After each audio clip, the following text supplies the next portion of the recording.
Praise the Lord. Hallelujah. Good morning. క్రీస్తునందు ప్రియులారా, ఈ ఉదయ కాలంలో మరొక నూతన వాగ్దానంతో మనము ఈ రోజును ప్రారంభించుకుందాము. ఈనాటి దేవుని వాగ్దానము కీర్తనల గ్రంథము 128వ కీర్తన 2వ వచనము.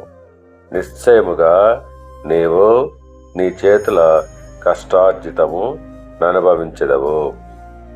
పిల్లరా, ఈ వాగ్దానం ఎంతో గొప్ప వాగ్దానము. చాలామంది వారు సంపాదించుకున్న కష్టార్జితాన్ని వారు అనుభవించలేని పరిస్థితిలో ఉంటున్నారు.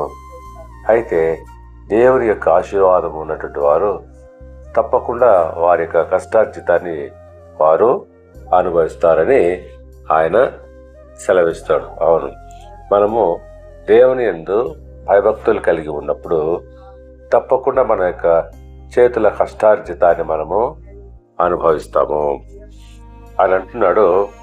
యెషయా గ్రంథము 62వ అధ్యాయము 8వ వచనం ప్రకారంగా, నిశ్చయముగా ఇకను నీ ధాన్యమును నీ శత్రువులకు ఆహారముగా నేనియ్యను, నీవు ప్రయాసపడి తీసిన ద్రాక్షారసము అన్యులు త్రాగరు.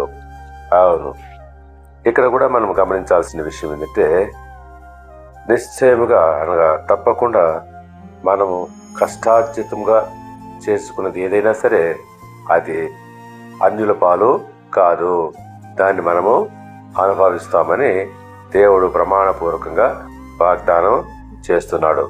దేవుడు మిమ్మల్ని దీవించి ఆశీర్వదించి వర్ధిల్ల చేయనుగాక. ఆమేన్.